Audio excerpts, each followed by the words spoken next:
Bakunzi ba Action Vibe TV, iteka ryawe, iteka ryanje, iteka ryacu, ukwemera kuvyara ubuzima, ndabaramukije.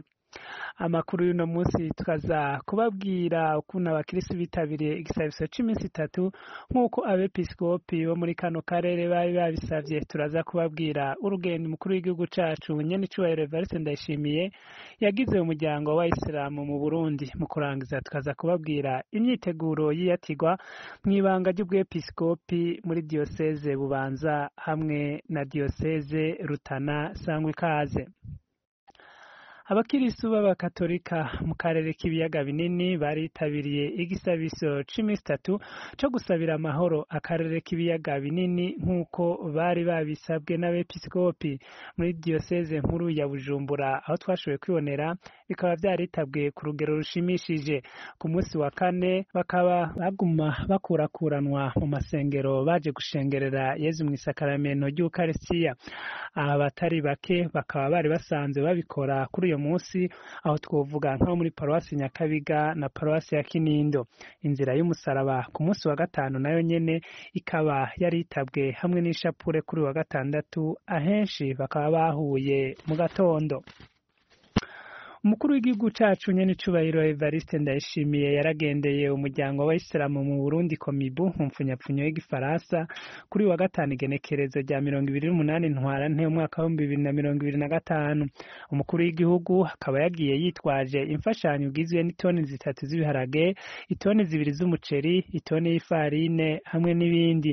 Umwe mu bakiriye iyo mfashanyo ati ije mu gihe c'urukundo n'impuhwe n'ikigongwe muri kino gihe c'iramazani, ati iki gikemanyi kirakwiye, tumukurikirana. Na waliohudhuria wote walikuwa ni shangwe na vigeregere. Na haya ni maneno machache ya shukrani ya mufti wa Burundi kwa heshima kubwa iliyotunukiwa kwayo kwa kutembelewa na rais wa nchi. Kuba twoshobora kugenderwa n'umuvyeyi na se Barundi, na cyane cyane ko yatugendera no mu gihe nyaco, mu gihe c'urukundo, mu gihe c'impuhwe, kugira impuhwe impfuvyi, abapfakazi n'abantu aho nikora.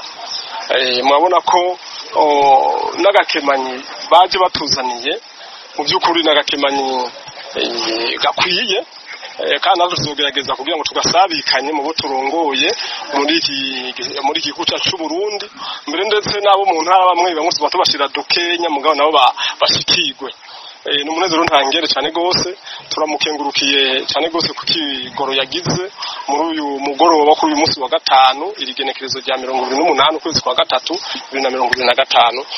Ahubwo twebwe inyigisho z'Ubuislamu zitwigisha yuko umuntu agukoreye ikiza hamukaburi cy'umusubiriza mu ndumane atimusabira igisabisho.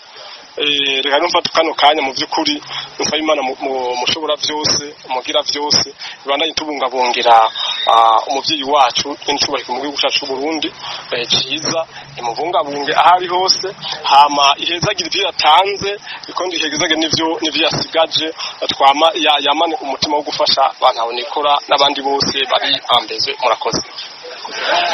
Imyiteguro yatigwa mw'ibanga ry'ubwepiskopi irabandanya ry'abungere bashasha muri diocese ya Bubanza na Rutana.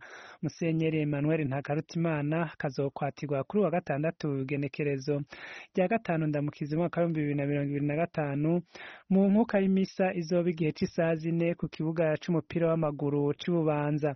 Nayo Musenyeri Leonidas Nitereka akazokwatirwa muri iryo banga ku wa gatandatu igenekerezo rya 12 Ndamukiza uyu mwaka.